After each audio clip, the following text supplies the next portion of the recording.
So parang dun pa lang nagtaka na ako bakit parang pangalawang gamit ko pa lang natutuklap na yung sa insole niya. So that's one like factor na parang sure na peke yung nabili mo. Kasi parang dalawang beses pa lang nagde-deteriorate na siya.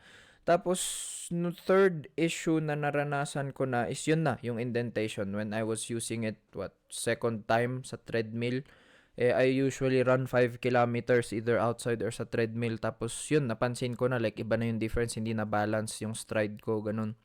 Tapos talagang mararamdaman mo may parang portion dun sa loob na na-fuck up.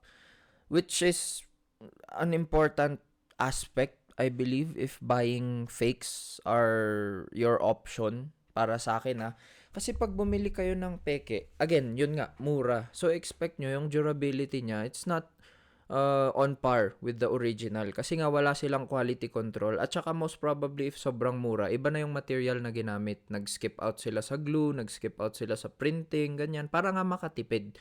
Kaya nyo nga mura na bili yung sapatos. So that's something that is important as well na dapat nyong again i-incorporate sa sarili ninyo pati sa pag-iisip ninyo na kapag bumibili kayo ng fake, most probably it won't last long. You know? Mas okay na bumili kayo ng original. Kunyari, you can buy a fake already. Say, 5,600 pesos worth na shoe yung gusto nyong bilhin.